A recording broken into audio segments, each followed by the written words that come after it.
right, the last speaker for this evening is Cadet Matthew Chalfant. He is a junior. Sophomore. Sophomore. Yeah, you always seem like you're a senior to me, since it's, you know. Okay.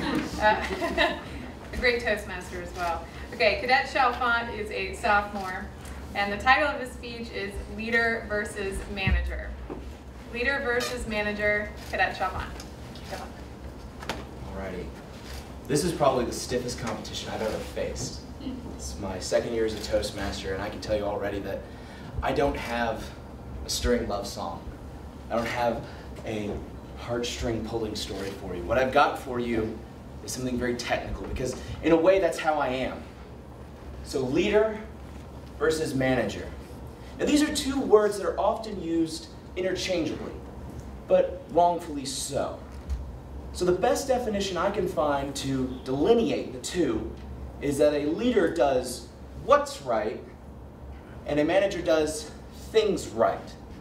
So how does that look in our real world? So to give you some context based on what we just heard, a leader does what's right by loving somebody, by facing their fears, by reaching out to someone when they're on the edge, and by putting aside themselves and stepping up to the plate and being a man. So the real world example I can think of are two things. First off, Dr. King. What is Dr. King known for? Dr. King is known for three things: his I Have a Dream speech, his march in Birmingham, and his letters from the jail. What does all this encompass? This all encompasses how he was standing up for change. He was standing up against something that was wrong. It was wrong, and yet it was legal. What is this? Jim Crow laws. It was legal for me to tell you that because of the color of your skin, you can't come to my institution. It happened all over the country. It even happened here at our fine institution. But no, what did he do? He stood up and he did what was right. That's what a leader is. Now, if we look at managers, and I'm not saying that managers can't be leaders, but there is a difference. The example I'm going to give to you is the Nazis.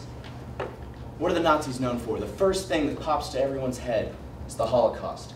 6 million men, women, and children systematically slaughtered while they were being sponsored by a government.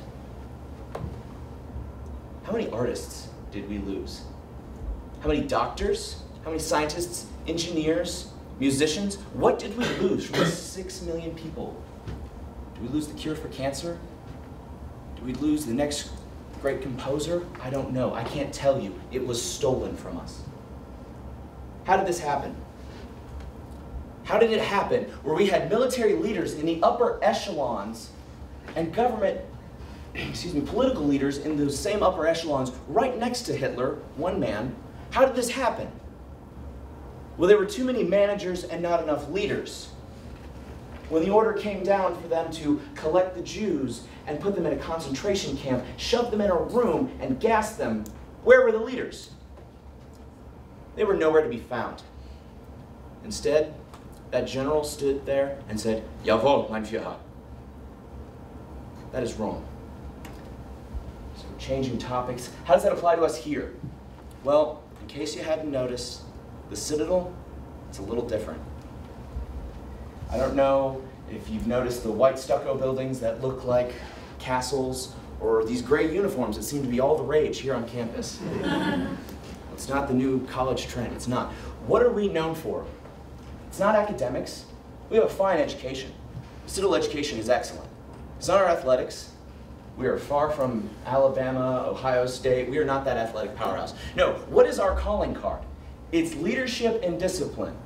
The folks downstairs at the president's office will tell you that they are building principled leaders. Now, how should we go about building these principled leaders? Well, the liberating flames of education are fired by the bells of strict military discipline. So to break that down to you, for you, it all comes down to education. But there's a problem. We here at the Citadel, in college abroad, we focus so heavily on our STEM majors. These are science, technology, engineering, and math. Now, there's such a heavy focus for them because, like never before, we need them. Our technology's advanced so quickly, so rapidly, that we need them more than ever before. And that's fine. But here at the Citadel, when you walk out with that ring and that lambskin, you also need to be a principled leader. So how do we do that? How do we go about doing this? We need a liberal education. We need to take the blinders off of these folks and give them a liberal education. So real quick, a liberal education, that does not relegate you to one political belief or another. If I say I have a liberal education, it doesn't mean I'm going to vote straight ticket Democrat in the next presidential election. No, a liberal education is free from one set or an over-concentration in one area. So the disciplines in a liberal education are social sciences, history, languages, literature.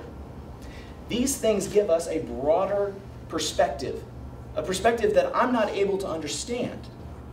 I don't know what it's like to be a young girl on the frontier of the United States in the late 1800s. Yet, if I read Little House on the Prairie, I can get a pretty good idea. I don't know what it's like to go through the struggles of the Holocaust, to be a woman who is scared, afraid, and alone. Yet I can read these works written by these people, or study their culture, study where they're from, study the language which they speak, and I can understand that. So why is it that leaders need this? Because coming from where I am, I'm stuck in a corner of a room, and I can see all of you. And that's great, and I can see a lot. But what I need to do is I need to move away from this corner and see more.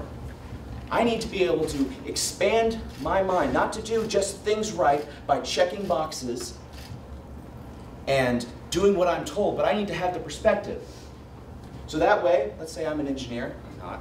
Let's say I'm an engineer and I get a schematic, and I know very clearly what it is. It's an oven. It's an oven used to kill people, to slaughter them, to commit a crime against humanity that is so heinous it is beyond words. No, if I'm wearing the Citadel ring and I have that lambskin, I need to say no. I need to say hell no. Ladies and gentlemen, that is the difference between a leader and a manager. And Lord knows we all need to learn the difference. Thank you.